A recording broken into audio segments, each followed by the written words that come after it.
This is the Grow Your Clinic podcast from Clinic Mastery. We help progressive health professionals to lead inspired teams, transform client experiences, and build clinics for good. Now, it's time to grow your clinic.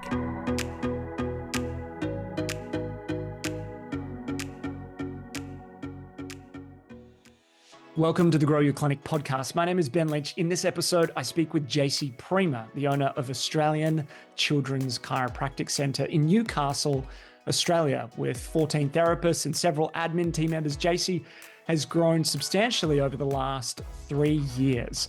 And we discuss some of the key decisions that she's made to enable that to happen, all whilst growing a family.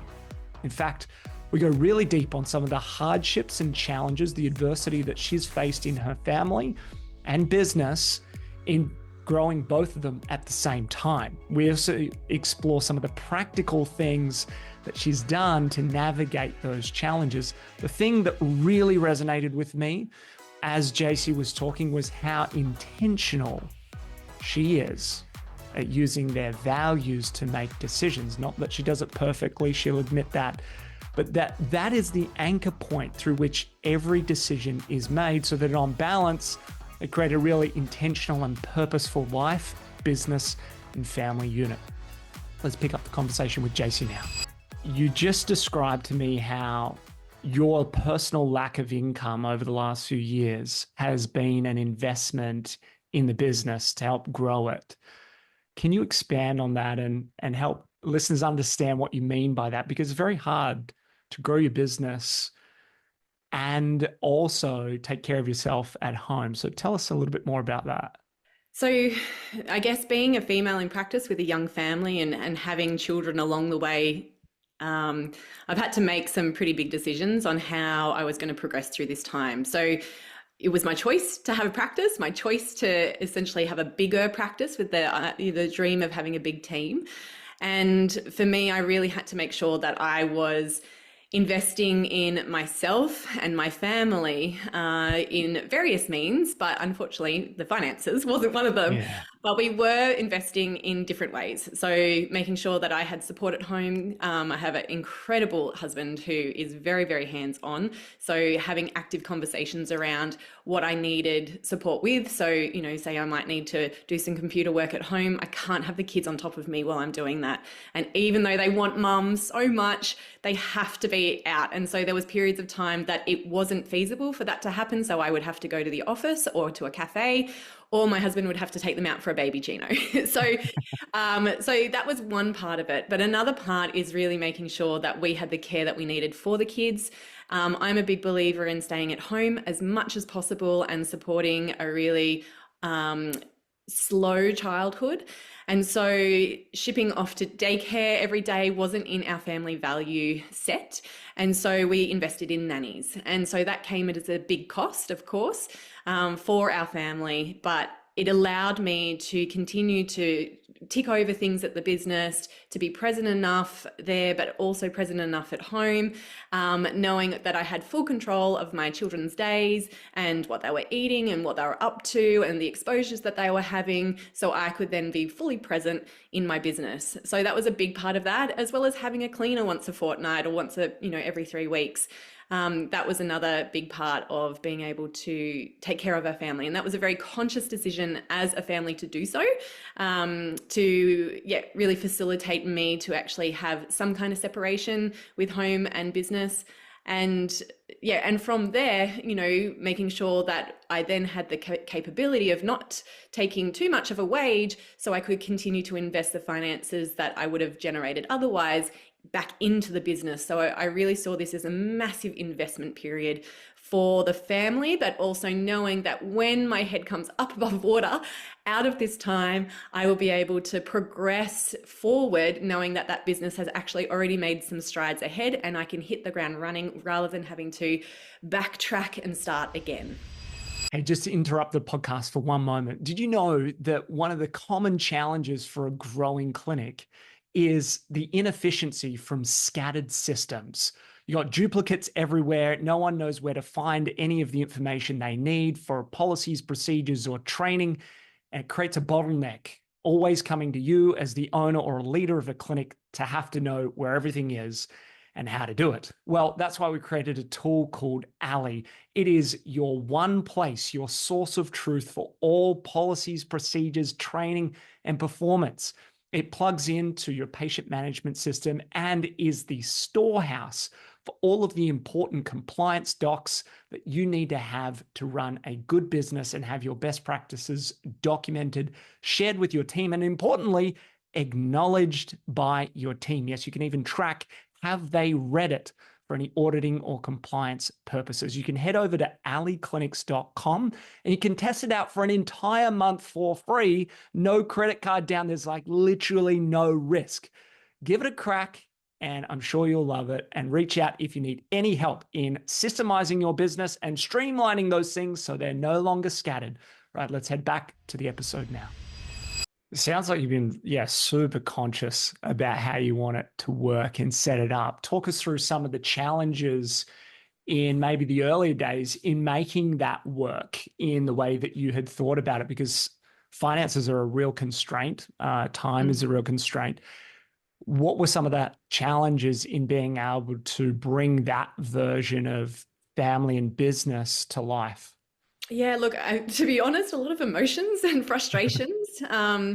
You're working so hard and you're stretched so thin. And one of the things as a female who is, not in 40 hours a week in the practice, but essentially going to be doing 40, 50 or 60 hours from doing work late at night, early in the morning, all those sorts of things. We're just stretched so thin. And so the challenges for me is that it didn't take much to like pit me off my post. And it could be a cold or a child being sick or the nanny being sick or someone at work not being able to work and then I have to do additional hours. Those sorts of things were really tricky to navigate at different stages. Finding the right nanny is also a really tricky thing. I've been using nannies though for a long time now, so I feel like, and I've hired a lot more people through the practice, so I feel like my hiring skills is a lot more on point now. But what are some little practical tips, Jacey, that you found useful in recruiting the right nannies? person? Yeah, because it is something that I see a lot of families doing and engaging in our community. What are some of the lessons you've learned and some of the things you found useful in finding the right folks to work with? Making sure that we use the terminology around these are our family values, and as a family deciding what is important to us. So for us, like I said, it was slow mornings. I'm a big person on organic food and supporting our children to have the best food possible. I'm big on sun safety, so getting some great exposure in the morning and afternoon, but being really aware of high UV. And so those kind of values and slow play, no TV, during nanny hours. I have to say we do use TV as a family when I need it done, but not when I'm paying someone else to look after my children. Yes. So they were some of the things. So find out what's really important for you first, and then that means it's a much easier conversation when you're talking to someone. And then, talking about like the communication style that we want, the way that we focus on redirection. We try not to get the kids in too much trouble as such. You're wanting to redirect them and support them in other ways. And there might be some things that I do as a parent. Yes, I do get cranky. I'm not someone who can be the quintessential gentle parent the whole time, but for our nannies, it's a lot easier when it's not your own children. So my expectation for them is that their voices don't get raised at all. Yeah. And they focus on redirection and they are crafty in the way that they can move things around. So I wanted to make sure that they had some experience in that kind of style of working with children, and of course having a really good chat to their references and talking about, do they engage well with the children? Did you ever get comments from your neighbors on how much fun they were playing? And we'll always get comments. Our neighbors will always tell us what's going on at the house, and that's always beautiful feedback for us. We've always had wonderful feedback. Right. To really correlate that we've made those good choices. But also for the first few weeks, you want to see that the nanny is coming while you're working from home, so they can see how you are with the children and how your household runs, and so then they can learn how to really take over from there as well. So they're my top tips, I guess. Top tips. That's good. Really practical tips as well. I love the distinction of the family values that carries through into clinic as well, and hiring in a clinic sense, and using Absolutely. your values as a strong filter through which you recruit. That's lovely. When you can translate, I find it really cool when you can translate some of the business things that you do into the home life as well, whether it's structure, using values, using different systems. My wife and I often sort of laugh. We listen to a little bit of Hamish and Andy. Do you know Hamish and Andy, the great Australian duo? And Hamish is more fast and loose, and Andy is much more structured and like systems. So my wife is fast and loose, and I'm all about structure and systems. And trying to find the right balance is always a good conversation to have. So finding the right support at home, you mentioned being a really key part to enabling you to do what you need to do in business in particular, as well as parenthood. Talk to me about some of the financial side of things, that investment mindset specifically, because when we're all starting out, there's often a lack of finances. You're kind of working hard to build up by serving patients and build up a sustainability of income. Take me through some of the decision-making to invest in some of these things that other people might otherwise say, well, that's a bit of a luxury item. I can't do it right now. How did you go about making that happen and thinking through your allocation of funds? Yeah, I think this is one of the conversations that honestly has come up so many times with my friends as well. And yeah, a lot of families think, gosh, you must have a lot of money to be able to hire a nanny. But for us, it was really about recognizing that, it is an investment. And just because my income literally went to pay for the nanny, doesn't mean that there was no worth in me working. And so I think that's a major distinction for people to ensure. And also that even though it was my income from $1 to dollar that was sort of covering the nanny, at the end of the day, we have to look at finances as a combined household income. And so then we could look at that investment as part of our percentage of our whole household income. So of course we had to live more frugally to be able to do that. And we had to forego other luxuries that we would have otherwise enjoyed. It was certainly something that at times it felt really tough, particularly when the interest rates all went up.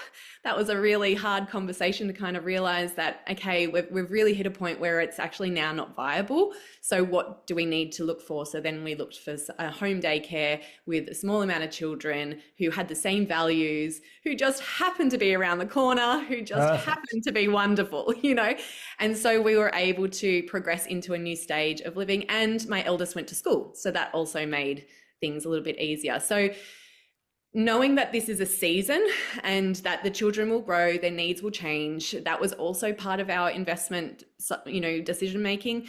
That was an important thing to remember. And they are only little ones. And, for me, this was a high time to invest my money and really have a grounding foundation. I felt was really important for my family. Everybody will have different ideas of what is optimal for them and what they can do.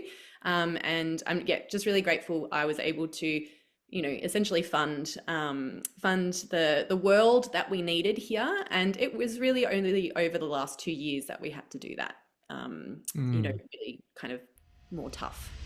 Hey, just interrupt the podcast for one moment. Did you know that beyond this podcast, we have a consulting service where we work directly with you as a clinic owner to help grow your clinic? Now, if you're wondering how does it work and are these the right people for me, you can send an email to hello@clinicmastery.com. That's hello@clinicmastery.com, and we'll arrange a time to have a conversation. Now, on average, people have 3 conversations with us spaced over a couple of days or a couple of weeks to figure out whether we're the right folks to help you in your next stage of business. There's no pressure whatsoever. We want you to feel fully committed to either working with us or not at all. That's totally cool. But that is our specialty that we've built our brand on over a decade now. You can read our reviews, testimonials, and case studies. We've done a ripping job at helping heaps of people from a variety of backgrounds grow their clinic sustainably, but probably you want to know whether we're the right sort of fit, a values alignment for you. Best way to do that is to have a phone call with us, a Zoom call, and see whether we can help you out.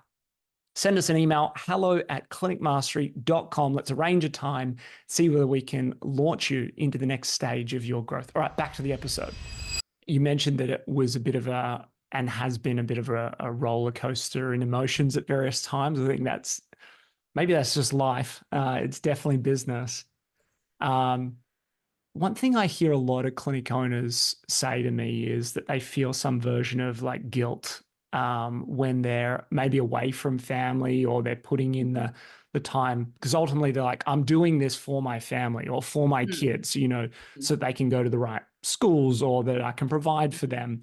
But it also typically means a trade-off that I don't have as much time with them. Is that something you've experienced? How do you navigate? Yeah, of course I have. And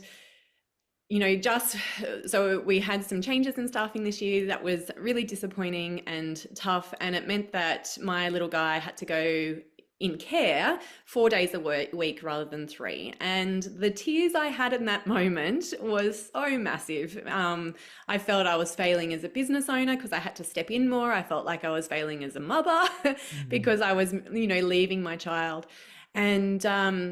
And then, of course, we rolled into this new season, and lo and behold, there were some pluses there that I hadn't considered. He is a very, very busy kid, and I was finding it really difficult to even get some basic phone calls done when I was with him at home. And he needed more than stimulation than what I could provide. And so now that he's in a family daycare centre setting, he is stoked and happy and comes home, run off his feet and ready for bed. Whereas with me, he wasn't having his naps because I wasn't being able to get out and do much with him because I still had some phone calls to do because I was trying to mix a lot. So yes, I can't remember what your original question was, but that was, the guilt. Yes. And so that was big. For me, work and being able to provide a service to families that is so needed in the community. And I'm incredibly passionate about bringing so much change to the industry of chiropractic care and children. It's been a driving passion of mine for so many years. So I didn't experience guilt for working or going back to work, but I did feel resentment for the practice when I had to step back in at 3.5 months or 4 months, when I have such a nurturing soul. Originally, back in the day, I actually planned to be a stay-at-home mother and I have another business called Well Kids, and I had planned to just build up Well Kids, run it as an online business, and be a stay-at-home mum. So there were certainly times where I was feeling frustrated. I was thinking, gosh, I'm doing all this work and I'm hardly getting paid for it. Yes, I made the decision to invest, but the reality when you're feeling low, you feel it so hard. So they were some of the things that I have certainly had times in my life where I felt like I resented the business and how it impacted my family financially, as well as stress-wise, as well as time. So I was always happy to work, but the reality of running a business is that it's really hard work, and it really will throw you curveballs, and it can be at the most inconvenient time as well. It often is, isn't it? And how did you navigate some of those moments where you were feeling that resentment? Perhaps you still find some useful principles today in navigating tough spots in business. But talk us through how you actually worked your way through them, because as you pointed out, in the family sense, it's almost seasonally that these tough moments happen, and we need to find a way to navigate through. And for some people, I see that that is the catalyst for a change, like literally a career change, or they sell their clinic, and that's okay too. You've continued with it. Mm-hmm. What were some of the things, the principles or practices that you found useful in navigating those periods where it was hard? For me, I have really learnt that I am incredibly stubborn. So when I set my mind to a goal, I will find a way around it. And I do have good self-belief and self-confidence in finding a way. So having that attitude has been a huge part of being able to push forward through some pretty hefty different things that have come up in the history of our family throughout this time, as well as the practice. The biggest turning point for me was, and I am someone who shares a lot, so I am going to talk about pregnancy loss now, just as a warning to any women that are listening. You might want to just hold off for the next few minutes otherwise.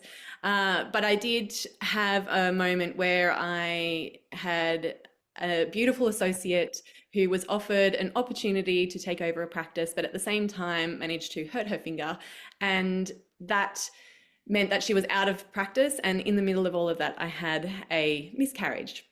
And so throughout all of that and dealing with the aftermath, and then obviously feeling the call to have to cover the practice, I came back a little too soon. And I ended up having to go home again with huge pain and discomfort. And I remember sitting in the car, crying my eyes out, saying, this is not how it's supposed to be. And I'm feeling teary just talking about it. It was such an awful time. And look at me go, now I'm the girl that cries on the podcast. And that is in that moment, because it was mid-morning, I called Clinic Mastery. And so that was the turning point. I just said, this is not it. This is not how this story ends. This is not how my journey, continues.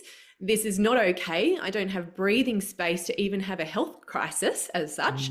And I need help. And so I put my ego aside that I wanted to do it all on my own. Not that I ever made that, direct, thought that I need to do this on my own, but I'd never found a coaching group that I felt served my needs but aligned with my values. And from the first phone call with Rick, I was so impressed with what he spoke about and the way that he, talked about the coaching and the progress and some of the things that we could be working on. It really helped me recognize straight away that need for structure and systems and some groundwork was needed to facilitate some growth so the pressure could come off me. I didn't realize that specific point was the start of our time together. Yeah. I know plenty of mothers who've been through that experience. And as you said, it is challenging. You've obviously experienced it yourself. And during those moments, to be able to have the time and the space to work through it is important. And when you've got a business that is demanding a lot of you, especially in that season, I can imagine that would have been really quite something to go through. I can imagine the following couple of weeks or months were challenging. How did you navigate through that? What were some of the things that got you through that season? To be honest, I can't even remember. It's a bit of a blur. Yeah, the brain has really blocked it out. But no, I think that was one of those turning points where I could really go, no, the business can wait. This is ridiculous. My highest value is health, and here I am not prioritizing my health.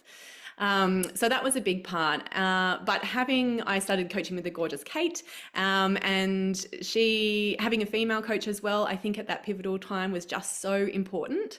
And it just really allowed me to have some support and talk through things and prepare to come back into the practice when I had essentially my head screwed on right and I knew what I needed to do. So rather than using my team members to bounce ideas off and talk about my concerns or worries moving forward, I was able to do that outside the practice. And then I had a clear opportunity to walk in as a leader rather than sort of leaning on others that didn't have the skill set to support me in some of those decision making moments that had to happen. So that was a really pivotal part. And I know for me, when I'm given an opportunity to work on a task, I go for it. And so from there, procedures and everything was put in place. And I was then really able to work on the infrastructure of the practice, which has given us, so much more confidence, so much more grounding, that we are now able to thrive in different areas. And so, yeah, that was the start of my clinic mastery journey, but also a new beginning in terms of how I viewed the practice, my leadership, and how I could turn up for my team, but also turn up for myself. I want to tap into that point you made around your leadership and the journey that you've been on, because it's quite an interesting one for us as health professionals, starting out as practitioners and then becoming business owners. I notice a lot of people struggle to perhaps make that mindset shift that they are now a business owner, and especially if you progress to consulting less over time, and really then that becomes the majority perhaps of your week. What are some of the big lessons you've learned in your leadership journey? It sounds like there was a moment there where you really maybe embraced it or lent into it or thought about it differently than you had previously. Talk us through your journey of being a leader and growing a team. Yeah, there's definitely been a whole heap of change over the last, so I've had the practice for 8 years now.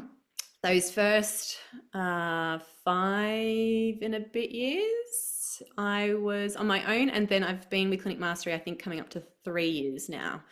So I've always been a visionary. So someone who could share a really exciting future of how we could really transform the public's perception of chiropractic care for children, how we can transform health through chiropractic care and provide an incredible service to not only the children, but then create community for the mothers and be part of their village. So that image of connection in our practice purpose is cultivating connection. So that for us has been our steering point from the start. And so I've always felt very confident in coming with that. I'm full of creative ideas, getting a lot of our education programs off the ground. I used to teach seminars to chiropractors as well, and hopefully again we'll someday soon. Mm-hmm. But those sorts of elements of my leadership have always been there. I've always represented the profession on various boards and been very much at the forefront of our profession in various ways. Then coming into the practice, that pivotal moment of recognizing that I need to take care of myself to take care of the business. Again, it sounds so simple, but it's funny how you lose your way and the practicality of that when you just have that. I have a real sense of duty. So making sure that my sense of duty isn't overtaking my values, and, being then incongruent with what I need as a woman, a partner, a mother, as well as family. So just being a lot clearer on that and recognizing that, no, the business can wait and I can have some time off or holidays, and all those sorts of things. The other thing in terms of leadership is, making sure that I am always doing the do so people can, so I can lead by example. And so having strict rules for myself about how I turn up clinically, how I turn up into practice. And of course, we are all human. There's times that I think, I really need to, work on that again. That has also been a big part of that. And also my leadership style in terms of when I'm feeling a bit frustrated or bored, I'll start looking in the clouds. And I love that you've got the clouds and dirt behind you there. I remember having a conversation with you, a conversation with Daniel, probably even Jack. They're all the times that I reach out to someone else. I'm like, I don't know what I'm doing. Do I open another practice? Do I do this? Do I do that? And the answer every time has been, Jacey, just work in the dirt and get all the baselines done, because that is what will propel you in the future. And so knowing that I do need to kind of come up into the clouds for a minute to see what is possible and what is out there, because I need that visionary side of me to be really engaged. But then also not being afraid to go, well, actually, I need to get back down, work in the dirt, do the grind, and just make sure that we are practicing and finessing our day to day, because it's those 1%ers that will make a difference over time. I love that distinction on coming back to the dirt and doing the 1%ers really well. Just want to pick on something that you said there around the alignment between your sense of duty and your values, and those things maybe not reconciling at various times and maybe causing you to sort of go off track. Mm. Can you just expand on that so that we understand when you say your sense of duty and then your values, how might they actually not reconcile? Yeah, so a good example is we have two chiropractors going off on leave in November, and my sense of duty would have wanted me to cover, and I'm covering a lot, don't get me wrong. We approved that leave when we thought we had more staff on deck, but we did have some changes. And so I am doing a lot, and so I am investing a lot of time, but in the middle of all that is my birthday and my daughter's birthday. So I'm not doing those days. And also we've realized another Saturday needed to be covered, and we are just closing the practice. So being able to recognize that, you know, I'm okay to step up in these short bursts, but it cannot overrun my whole life. It cannot put too much stress on my family and my husband. And there is a point where I just have to say, I'm sorry, we just can't service families on that day. How strict are you with those rules today, and have you sort of deviated from them? And I'll just position it on the other side, which is I've also seen folks be so rigid with their ideas, or use the term sometimes stubborn, that maybe there's an opportunity in being a little more loose or flexible with some of those rules in their life or in their business that could actually help them get through this season perhaps a little easier. So how do you go about the rule versus the exception? Are you fairly rigid, or are they a little bit loose? Talk us through that. Well, it kind of depends on how much care I can get for the kids as well. You know, that there's the practicality behind all of that. But you know, you just have to check in with yourself. So for the first half of this year, I was dealing with a concussion. There was no way I could have done more. You know, that really knocked me for six. And even though it was a mild concussion, it really played with my autonomics. It played with my capacity to think. It played with my capacity to think big. I had lost personality. I didn't even realize I wasn't feeling joy. So, you know, there are seasons, injuries, postpartum periods, trickiness with children. That just means your capacity is just not there. And so making sure that we are very in tune with what we need as a human, as a person, and what is able to be given to the practice. It's a lot easier for me to make these decisions now. We have more team on deck and my children are a little bit bigger. So again, my season has facilitated me to say yes to this period of time. But within that, I actually didn't have it in me to train up at locum. We do such specialized, very significant, you know, really detailed care in our practice that we just can't get a locum from down the street to come in. We have to train them up, and there's a whole investment side of things that goes into that. So I didn't have it in me to do that. And I just knew for a 3-week period, I could step up and do, you know, an extra 10 to 12 hours, or it might be a little bit more on the tools to, you know, to facilitate the practice through this time and to allow 2 of our beautiful team members to have a fantastic holiday knowing their families are well cared for. The thing that I'm really getting from our conversation is how conscious or purposeful you are in a lot of decisions and choices. And I want to go into what are some habits or practices that you have to keep them front and center and use them. But just to say, even through hearing you talk about your journey and dealing with adversity and challenges, and I certainly see this with a lot of clinic owners, is that actually sometimes just changing the perspective or lens on the current situation can be the thing that gets you through it or unlocks the way through it. And to your point around, you know, if I'm, you know, too stubborn in certain points, I can come back to maybe my purpose or my values or my sense of duty to run it through a filter, or I can lean into a coach or a mentor who sees it from a different perspective and then navigate from there. And I'd certainly say that of a lot of clinic owners I've worked with, is that when they can actually kind of separate themselves from the circumstance or the season and maybe tap into a different perspective, it can just all of a sudden unlock opportunities of, you know, progressing forward. But how do you keep it so front and center? Like what are some of the things that you do practically to keep anchoring back to them and using them as a strong filter? I'm a big person in not making the same mistake twice. So I learn from my mistakes, to be honest, and I'm very keen on progressing forward as a human. So I'm forever checking in with myself, and I really do take my development as a leader and as a human really seriously. I, listen to podcasts that are going to facilitate not only changes in my habits and things like that, but I'm just forever learning and recognizing that there's always a new level around the corner. I give myself pep talks, I guess. I do have very good positive talk internally, and I think that is really important.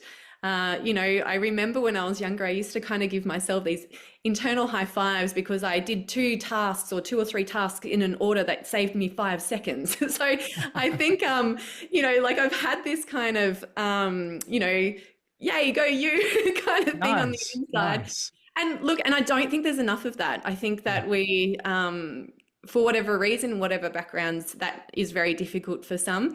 And so those tiny little high fives do make a difference. So I think that's a huge part of all of that. In saying that, I am incredibly diligent about my health. I eat extremely well. I, drink beautiful filtered water. I am back to exercising and doing all the things and moving my body.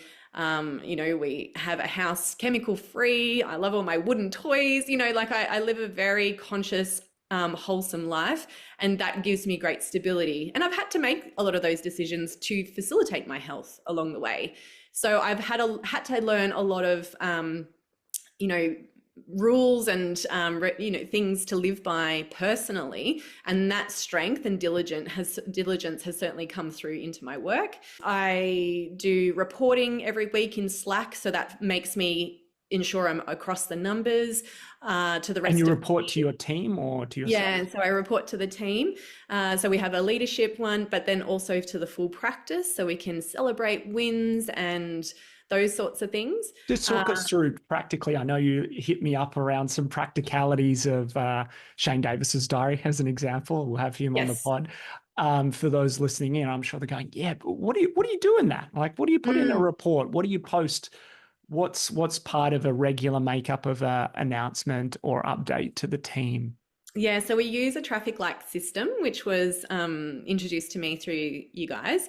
And so we will have, now let me think, if we go through first, so if I'm doing it to the whole team, we'll say, hey guys, we pre-booked this many people this week, and at the end of the week we saw this. Looking ahead, we're seeing this many people this week, and then we have a traffic light system and our goal is written above there. And then I'm big on emojis now. I thought they were a waste of time, but now I have embraced my emoji life. And then if we hit a target, the amount of, trophies and rocket ships and bursts of confetti that come through are magical. Well, I think so anyway. And then we look at how many new people that we've had in this week and last week. We look at what spots are available for new people. So I'll actually list them out, because one of the things that highlighted is that we had a goal of seeing 15 or 17 new people a week, but we actually didn't have enough spots. So then that allowed us to kind of go, well, hang on a minute, what's happening to our spots here? Because with Clinico, you can't lock a spot for a particular type of appointment. So we were moving some of our little placeholders around a little bit too much. So that was a really good way for us to find a 1%er to work on. And then what else? And then I would make a comment about the week, the week before, or the week, this was an amazing week. I saw this happening. Go you guys, celebration of some sort. And I think that's probably all of it there. And then of course, we have goals around, Google reviews and things like that. So we would post any Google reviews into our Slack channel so everyone could celebrate that we had some beautiful comments being made. And then our marketing team does a similar one. And then to our leadership, I will then do a post around the finances that week, what Chiropractic brought in, what our events brought in, how that related to our goals with traffic lights. Then I'm just trying to think offhand. There's a couple of others in there, and then our marketing team will come in and say, okay, well, our initial consults, here's the breakdown of where they came from.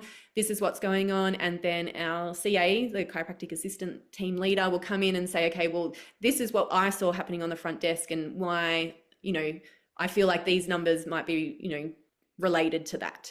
So it's created this really nice ecosystem, but I have to be due diligent on that to make sure that is happened every day, because if I do it later in the week, then some of the stats might change a bit for our forwarding weeks. And Yeah. So it just forces me to do everything routinely.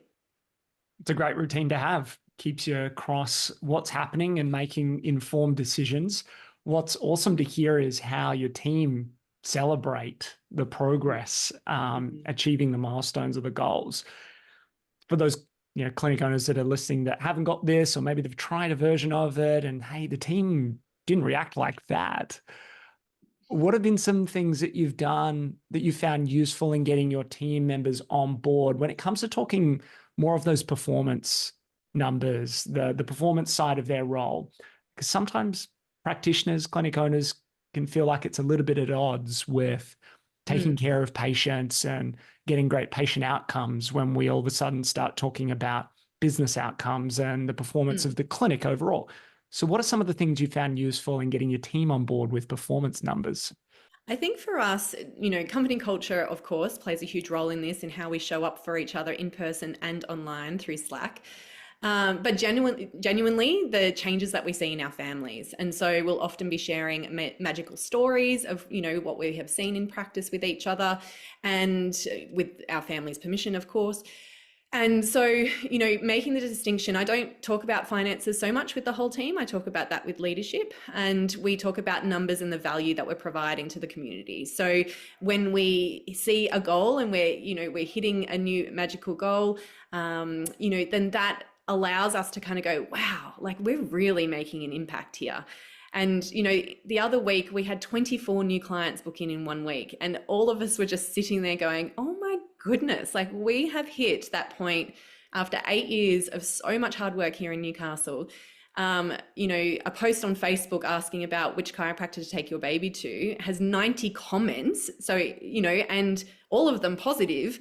And 70 of those were for our practice. It's those sorts of things that we go, wow, we're really hitting this threshold. We're making this huge, huge difference in our community. We've changed perceptions. We're helping families and supporting these babies to live healthier and be more connected to themselves, to their mother, to their family, to their community. So we are very excited about that. We are providing something that is so desperately needed, particularly for the babies in that space, and also the bigger kids. And so it's the excitement of the clinical outcomes, but also just, some of the comments that we'll get on our Facebook page is Google, is that families feel we have set up a practice that feels like a second home for families. They come in, their babies are cuddled by the team, they get cups of tea, they meet other mothers. It's like a mother's group every day. Often we'll see 20 to 30 babies in a day. It's a really magical space to be in. And so that in itself is a high-flying, vibing space. Every morning we have a huddle, and then we talk about what's our positive intention for the day. So how are we going to show up for myself, or what am I going to focus on? So we have sprinkled fairy dust, I guess, in all different elements of our practice, but it comes from a genuine love of really serving families and getting change. Everyone that works for us is also under our care, so they personally feel those changes. And then a lot of the women that are on our front desk support, they have young families too. So they are our clientele. And so they can relate, support, and also celebrate those big changes along the way. So when we put our stats up, it's a reflection of the value that they have provided to themselves, the practice, and the community. I love that. This has been something that you've been super passionate about, from education to building the practice and the services that you offer. But it also sounds like from previous conversations, there's some headwinds, there's some challenges. Maybe that's a nicer, polite way to put it. Just talk us through, what are some of those things you're up against and what you're trying to do to overcome some of the stigma or regulation that's being sort of imposed on you? Yes. So this is a big, long story, which I'm going to try and summarize for you all. But chiropractic tends to sit a little outside of that standard medical model. We're coming from a holistic perspective, and we're looking at supporting families to get the most out of their bodies long term. And so that can be hard to understand when coming from a perspective where we might have a condition and then we have a set treatment plan. That condition resolves, or, things change, and then treatment ceases. And so when we think about those two worlds clashing, there is a bit of a misunderstanding. And that misunderstanding actually goes back many, many, many years and has started over in America. And there is an air of that continues today. And so 2 years after starting the practice, there was a government inquiry into chiropractic care for children that was put forth by a politician. I can't remember, I think it was Melbourne, but it might have been Adelaide actually. And based on some video footage that went around about a child being adjusted. That child was not injured. The parents posted and were happy for it to be posted because the child improved with care. Now, out of context, that was then sensationalized. And then the government essentially, this PM was saying, we are going to show how dangerous chiropractors are, and that, we need to shut them down and they shouldn't see children based on no evidence of harm ever. And so that was massive. I had just opened a practice. I can't remember, I was either about to get pregnant with my first or was already pregnant with my first. So here I am in a practice called the Australian Children's Chiropractic Centre. It's a massive 300 metre practice, and I have a 5-year lease. And so with all of that in mind, I thought, okay, well, here we go. And it was a very stressful time. But what was really magical is that 28,000 people invested time in, writing to the health minister, and they really tried to get us. They went through not only all the research, but they went to the insurance companies to see if chiropractic care had, anyone had been sued for the care provided to a child. And we can say that through that massive review that no other profession has been through, that had a response so big that they had to get Ernst & Young involved in analysing the data, 0 evidence of harm in a child in Australia ever. And so that was a huge win for the practice, but airs of this continued to ripple through. And even today, there is still sensationalized media attacks on chiropractic care for children. And so, the wins that we have had in practice have felt so fantastic because, we know we do a great job. We know we get great outcomes, and we know we are incredibly safe in what we provide and do. And in our practice, the way that I opened it was because I wanted to be loud and proud about what we did. I wanted to be someone who really stepped forth and could be an inspiration to others that felt nervous because of the different things that were going on internally in chiropractic and externally.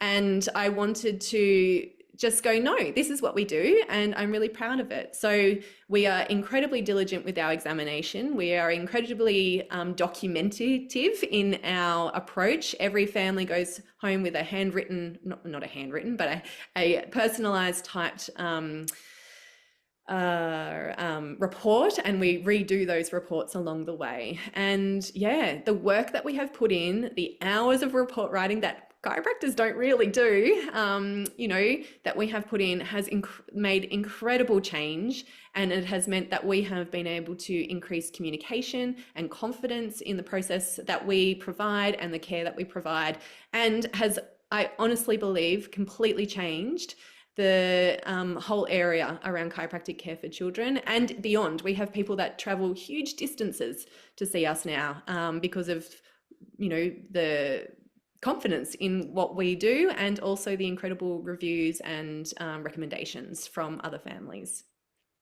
As a father to 4 kids who all have chiropractic care, I know I can't remember if it was our daughter or our son, was struggling to roll over at one point and then crawl.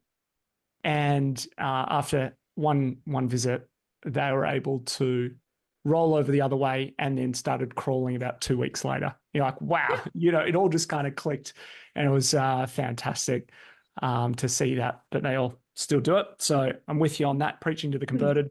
But It's awesome to hear of the impact of every profession. I think it's great when we've got a community of allied health professionals that try and work together rather than try and cancel one another, and try and find understanding, and mutual approaches, evidence that backs their approach, so they can help people live a better quality of life. I think that's always good. It's great to see it in the community as well. You would see this, the support, the collaboration, rather than people ragging on one another. I certainly see it. Yeah, and the difference, for posts in those Facebook groups from 8 years ago to now, completely different. Yes. And it's literally, like we have seen, it must be nearly 3,500 families, and we're 72% children and 60% were under 1 when they started with us. Yeah, wow. Huge amounts of babies. So really being part of changing the trajectory of those children's lives, because like you said, helping them roll, and both ways. I was teaching a primitive reflexes workshop last night to some medical people came to it, some other chiropractors, some educators, teachers and parents. And we were just talking about, we have these amazing primitive reflexes, and a child needs to move freely though to express and use those reflexes to facilitate that next stage of growth. And chiropractic is just, something that can be part of that, because that impacts so much longer time. So yeah.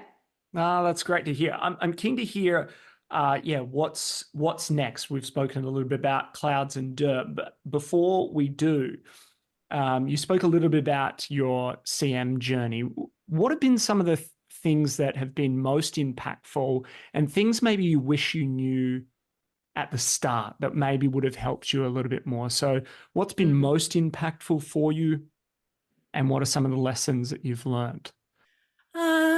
Let me think. So the big thing that I was missing right at the start was structure.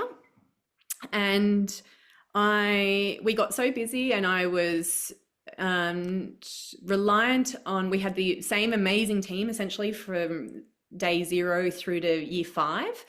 And because we were all working so well and everything was doing so well, I hadn't organize their position descriptions properly. I was reliant on the human and their, amazing capacity to turn up, rather than recognizing that the role needs to be defined, because that human might move on and, celebrate as transition into their next phase of life.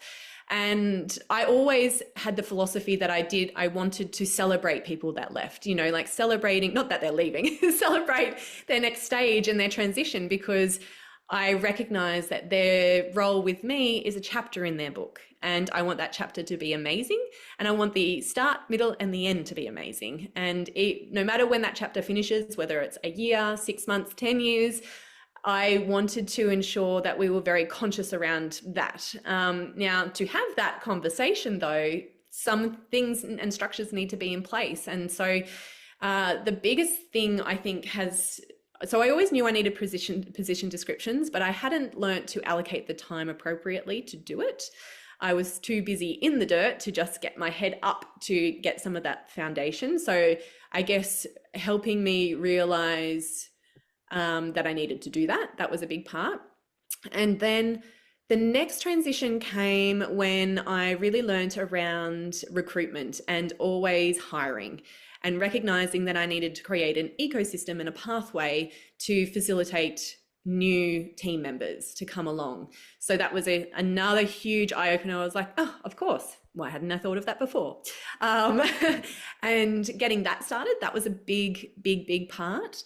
And then now my biggest learning is recognizing that I need to get back into the dirt and get the next stage of developing some senior chiropractors to be leaders in mentorship. So for me to further expand for where I am and still turn up with my family and have Fridays with my boy, I can't mentor extra hours because I'm also now on the tools again in this short term.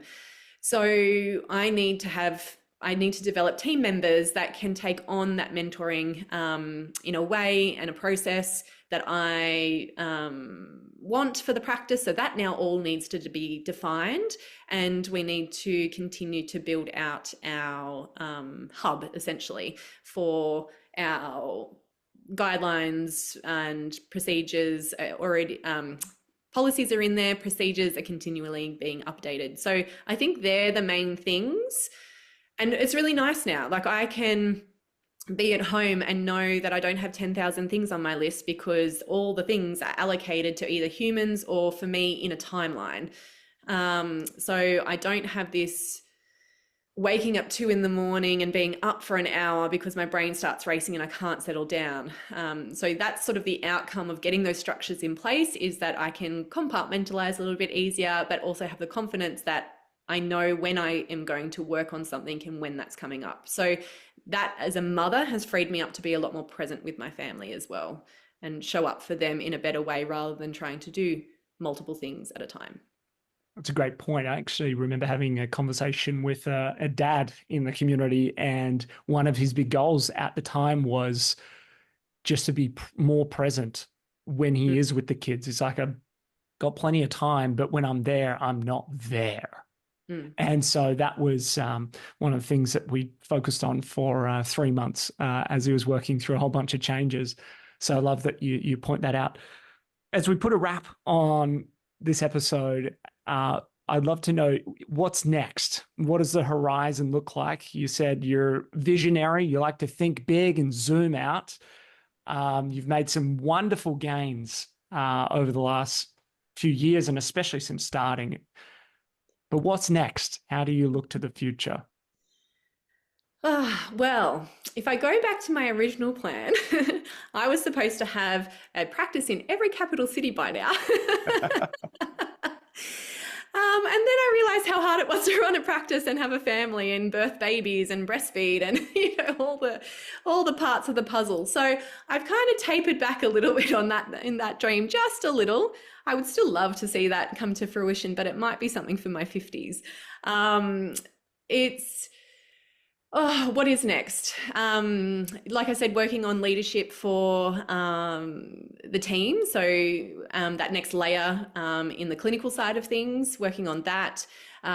Developing and growing the next generation of chiropractors is a huge passion of mine. We have a 3-year program, mentorship program that I've put together that really nurtures and fast tracks their development into becoming a very, very good chiropractor that works with children. So fleshing that out, I would so love to actually bottle that up and then also offer that externally to the practice. And so more people can actually get those higher skills quicker. What I'm very good at, I might not be the research buff, or I might not be the neuro buff, but I am very good at putting things together in systems and procedures, and very good at targeting the emotional needs of the person in front of me, and very good at picking up on, what needs to happen there. So I know that I can bottle all that up, maybe some more seminars again. I'd love to get a bit more love and attention to my Well Kids program. So there's lots of things that are happening there. But first and foremost, I have a course that I have to finish. I've taken the week off work to actually get it done.